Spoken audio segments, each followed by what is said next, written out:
શિવ ભક્તો, તમને ખબર જ છે કે પૃથ્વી ગોળ છે.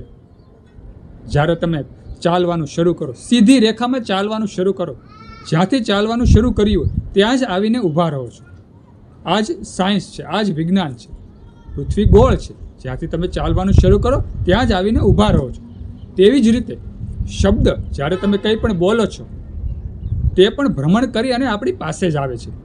પૃથ્વીમાં ગોળ ગોળ ભ્રમણ કરી અને આપણી પાસે જ આવે છે. કોઈકનું તમે સારું બોલો કે ભાઈ ફલાણા લોકોનું સારું થશે, ફલાણા વ્યક્તિનું સારું થશે, ભગવાન તેને સુખી રાખે, તે શબ્દો જ્યારે આપણા મુખમાંથી નીકળે છે તે ભ્રમણ કરતાં કરતાં કરતાં કરતાં આપણી પાસે જ આવે છે અને આપણું જ કલ્યાણ કરે છે. તેવી જ રીતે તમે કટુ વાણી બોલો, કોઈકનું ખરાબ બોલો કે આ વ્યક્તિનું ખરાબ જ થવું જોઈએ, આનું ધનોતપનોત નીકળી જાય, આવા ખરાબ શબ્દો બોલો, આવા નેગેટિવ શબ્દો બોલો છો જ્યારે તમે, ત્યારે તે પણ શબ્દો ગોળ ગોળ ભ્રમણ કરી અને તમારી પાસે જ આવે છે અને તમારા જે આજુબાજુમાં તે ભ્રમણ કરવા મળે છે અને તમારું એમ કહેવાય છે અહિત કરી નાખે છે. એટલે ક્યારેય પણ અપશબ્દ, અહિત કોઈનું બોલવું ન જોઈએ. ભલે કોઈ વ્યક્તિ આપણું ખરાબ કરે તો પણ આપણે કોઈનું અહિત ન બોલવું જોઈએ. આ સનાતન સત્ય છે. તો વાત આપણે મૂળ વાત ઉપર આવીએ. જ્યારે તમે ઓમ નમઃ શિવાય બોલો, ભગવાન શિવજીને હૃદયમાં રાખી નિત્ય ઓમ નમઃ શિવાય, ઓમ નમઃ શિવાય, ઓમ નમઃ શિવાયના જાપ કરો, તે ધ્વનિ, તે જાપની ધ્વનિ આખા બ્રહ્માંડમાં ઘૂમ્યા કરે છે અને જાપ કરનારને સુખી કરે છે. જ્યારે ઓમ નમઃ શિવાયના નાદ તમે ગુંજાવતા હોય તે ભ્રમણ કરતાં કરતાં કરતાં કરતાં આખા બ્રહ્માંડમાં ઘૂમે છે અને ઘૂમતા ઘૂમતા ફરી આપણી પાસે જ આવે છે. ઓમ છે ને તે સાક્ષાત શિવનું સ્વરૂપ છે.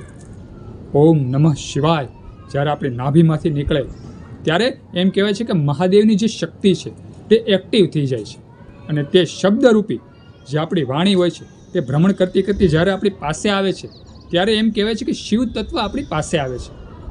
જ્યારે પણ તે જાપ એકદમ પ્રબળ બની જાય, એકદમ એમ કહેવાય કે તેજ થઈ જાય, અતિશય આપણા નાભીમાંથી ઓમ નમઃ શિવાય, ઓમ નમઃ શિવાય, ઓમ નમઃ શિવાય બોલાવવા માંડે, સફળ થઈ જાય જાપ, હજારો નહીં લાખો જાપ આપણા મુખેથી નીકળી ગયા હોય, ત્યારે જે મહાદેવની શક્તિ છે, ભગવાન શિવજીની જે તાકાત છે તે એક્ટિવ થઈ જાય છે. આપણે આજુબાજુમાં ભ્રમણ કરવા મળે છે. બ્રહ્માંડની જે શક્તિઓ છે, ભગવાન શિવજીની જે શક્તિઓ છે તે એક્ટિવ થઈ જાય છે આપણને સુખી કરવા માટે. પછી આપણે બોલવું નથી પડતું. જ્યારે આપણે ઓમ નમઃ શિવાયના સતત જાપ કર્યા કરીએ, નિત્ય બોલ્યા કરીએ, ત્યારે આપણે કંઈ પણ માગવું નથી પડતું. આપણા મનમાં જે વિચારો હોય, આપણા મનમાં જે ઈચ્છા ઉત્પન્ન થતી હોય, ભલે આપણે બોલીએ નહીં, તે ઈચ્છા ભગવાન મહાદેવ પૂર્ણ કરવા મળે છે. સારી ઈચ્છા, ખરાબ ઈચ્છા કોક દીક જો આપણા વિચારોમાં ઉત્પન્ન થઈ જાય તો તે વિચાર પૂરા નથી થતા. ભગવાન મહાદેવ આપણને રોકે છે. નેગેટિવ જે આપણા વિચારો હોય તેમાં આપણને એમ કહેવાય કે ભગવાન સ્ટોપ કરી દે છે. ભગવાન મહાદેવ આપણને રોકી રાખે છે. એટલી ભગવાન મહાદેવની તાકાત આપણી આજુબાજુમાં ભ્રમણ કરવા લાગે છે.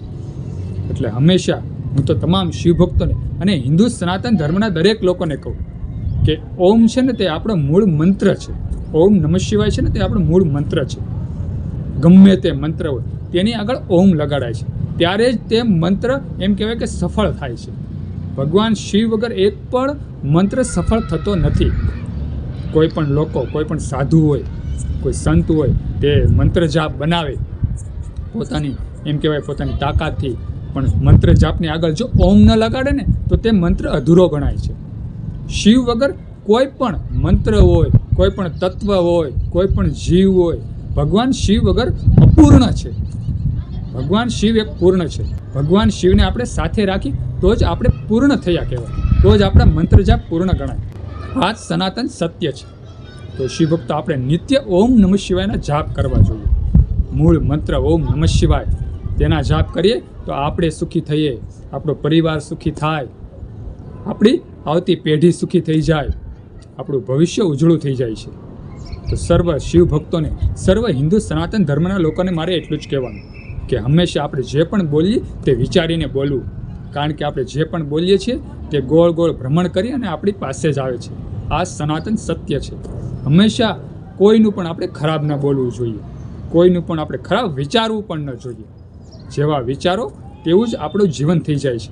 હંમેશા સારું વિચારો, પોઝિટિવ વિચારો, તો આપણું પણ ભવિષ્યમાં કલ્યાણ થઈ જાય છે. ભગવાન મહાદેવ એમ કહેવાય છે આપણા આત્મામાં, આપણી આજુબાજુમાં વાસ કરવા મળે છે. ભગવાન મહાદેવના અનેક રૂપ છે. જેટલા પણ ભક્તો હોય છે તેની આજુબાજુમાં ભ્રમણ કરતા હોય છે. ભગવાન શિવની જે શક્તિઓ છે, જેની ઉર્જા છે, તે આજુબાજુમાં ભ્રમણ કરવા લાગે છે. આ સનાતન સત્ય છે. શિવ તત્વ છે ને તે ખૂબ અનેરું છે. પૂર્ણ રૂપે આપણે જાણી નથી શકતા, પણ મારામાં જેટલું જ્ઞાન છે તેટલું તમને કહું છું. મને તો અનુભવ પણ છે. મારા જીવનમાં ભગવાન શિવજીના એવા ઘણા આશીર્વાદ છે કે તેની વાત જ ન પૂછો.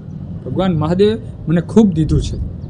જોકે અમારા દશનામમાં તો હૃદયમાં શિવ ભક્તિ હોય જ, પણ મેં જ્યારથી શિવ ભક્તિ નાનપણથી ભગવાન મહાદેવના નાદ ગુંજાવ્યા છે, નિત્ય શિવ ભક્તિ કરું છું, તો ઘણો મને એવો અનુભવ છે કે મેં વિચાર્યું ન હોય તેવા કાર્યો પણ મારા જીવનમાં થઈ ગયા છે.